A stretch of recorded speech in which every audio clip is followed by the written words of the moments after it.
Bonjour mes délicieux co-créateurs, c'est Lilou. Je voulais faire une autre petite vidéo avec Jean-Jacques Crèvecoeur que je viens d'interviewer plus longuement lors d'une vidéo d'un peu plus de 30 minutes, 38 minutes, qui était magnifique. Merci de tous ces beaux conseils de la vie, de vivre pleinement, d'aller au-delà des défis, de retrouver son pouvoir, sa puissance.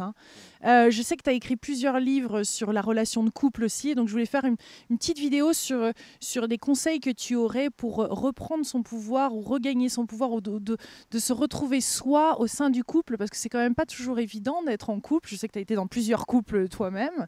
Quels sont tes conseils par rapport aux relations pour être pleinement soi-même au cœur d'une relation? Alors, c'est sûr que je dirais la relation de couple, c'est un sujet qui a été central dans ma vie, puisque c'est grâce à mes problèmes de couple dans le premier couple que j'ai formé avec Ananou Tyran. On a quand même vécu 24 ans ensemble, mais 3 mois après notre mariage, nous étions en instance de divorce. Ce qui fait que ça a été un énorme choc pour moi. Ça a été un des premiers chocs de mon existence, de me rendre compte que malgré les meilleures intentions du monde, on peut en quelques mois, détruire complètement la qualité de notre relation. Et c'est grâce, je dirais, à mes problèmes de couple que j'ai pu, 7 années plus tard, je dirais, devenir par hasard formateur et conférencier dans le monde de la croissance individuelle. Alors, je dirais que pour moi, la vie de couple, c'est... d'abord, je ne pourrais pas imaginer ne pas vivre, ou ne pas vivre en couple. Oui, c'est ça, voilà. Je cherchais la formulation. Donc, je ne pourrais pas imaginer ne pas vivre en couple. C'est une double négation. Euh, je- et enfin, je ne sais pas comment les autres font quand ils ne sont pas en couple, mais pour moi, l'être humain n'est pas fait pour vivre seul. On a besoin de l'interaction avec l'autre pour grandir en conscience, grandir en amour, grandir en... Oui, oui, c'est ça, grandir en conscience et grandir en amour. Et pour moi, si je peux résumer toutes mes expériences de couple, puisque j'en ai eu 3 essentiellement, une de 24 ans, une de 3-4 ans, et puis maintenant une de pratiquement 6 ans, eh bien, je dirais que pour moi, le couple est un extraordinaire laboratoire qui va nous confronter à nos points aveugles. Alors, ce n'est pas seulement un lieu de confrontation, heureusement, mais comme on insiste souvent sur les côtés positifs du couple, moi j'ai envie d'insister sur les côtés plus ombres du couple. C'est encore une expression de Carl Gustav Jung qui disait tout ce que nous n'aurons pas ramené à notre conscience se manifestera à nous comme le destin ou la fatalité. Et je dirais que dans le couple, c'est exactement ça.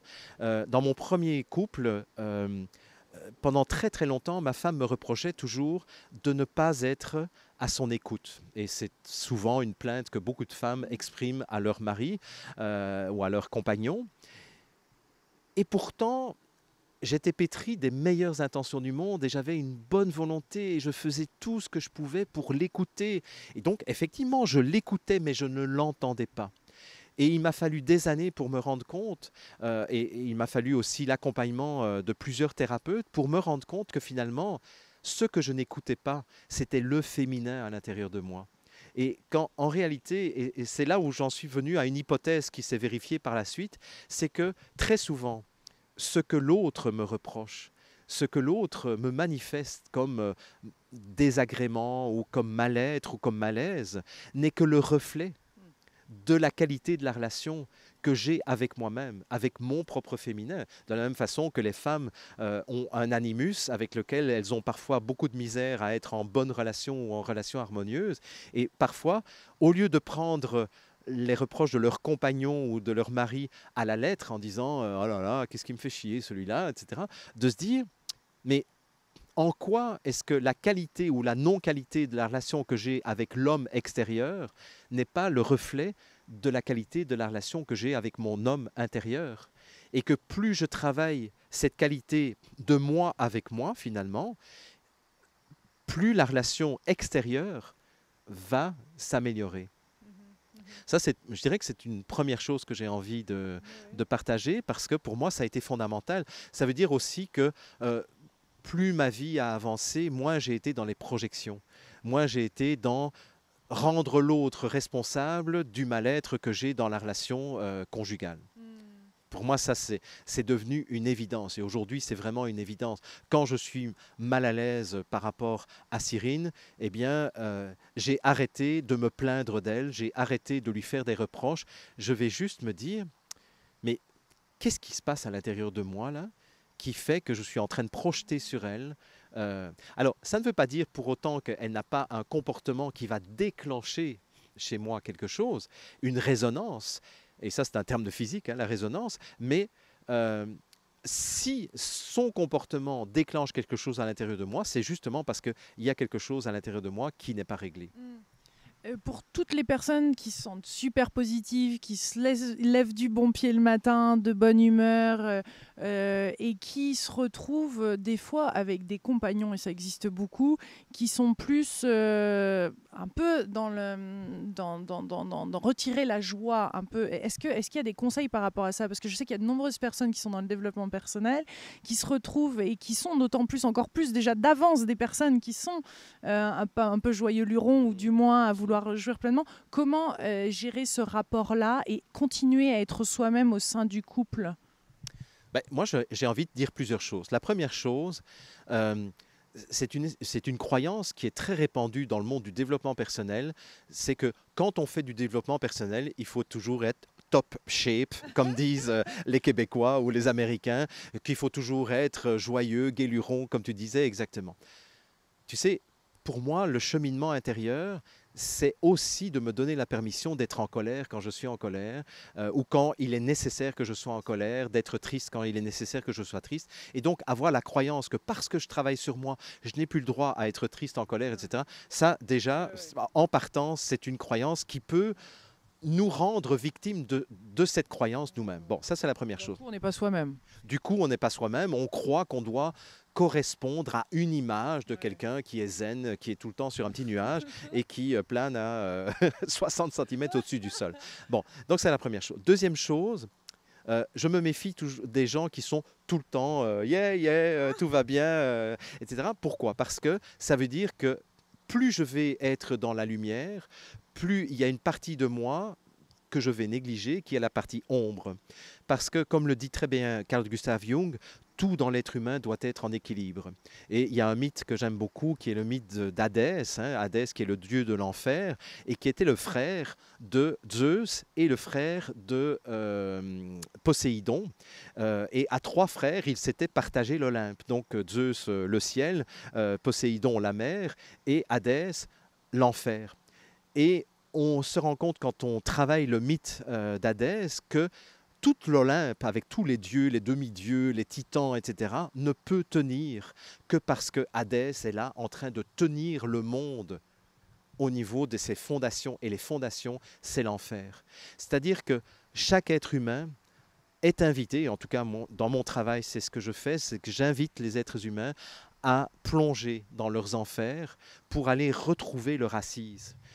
Et justement pour rééquilibrer cet aspect de lumière, parce que plus je vais vouloir promouvoir la lumière, plus je vais augmenter la part d'ombre chez moi, jusqu'au moment où la loi d'équilibre va se manifester et l'ombre va apparaître. C'est ce que je disais tout à l'heure, tout ce que j'ai laissé dans l'inconscience va se manifester tôt ou tard comme le destin ou la fatalité. Et donc la fatalité, ça peut très bien être se retrouver avec des conjoints qui sont de plus en plus défaitistes, parce que plus je suis en lumière, plus la vie a besoin que je remette ça en équilibre. Alors si je ne fais pas le travail d'aller voir mon propre enfer, ben la vie va me donner sur un plateau d'argent quelqu'un qui va me faire vivre un enfer.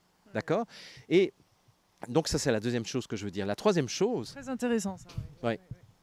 Parce qu'on croit toujours que parce qu'on est dans la lumière, on est dans la vérité et ceux qui sont défaitistes ou pessimistes sont dans l'erreur.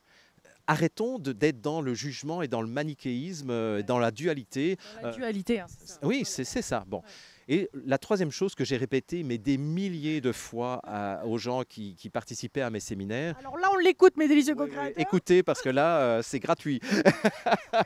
Ce que j'ai répété des milliers de fois, Et souvent, c'était des femmes qui venaient se plaindre de leur mari ou de leur conjoint dans mes séminaires en disant mon mari ne s'intéresse pas à ce que vous faites, mon mari ne s'intéresse pas au développement personnel, mon mari ne veut même pas lire votre livre, vous vous rendez compte, etc.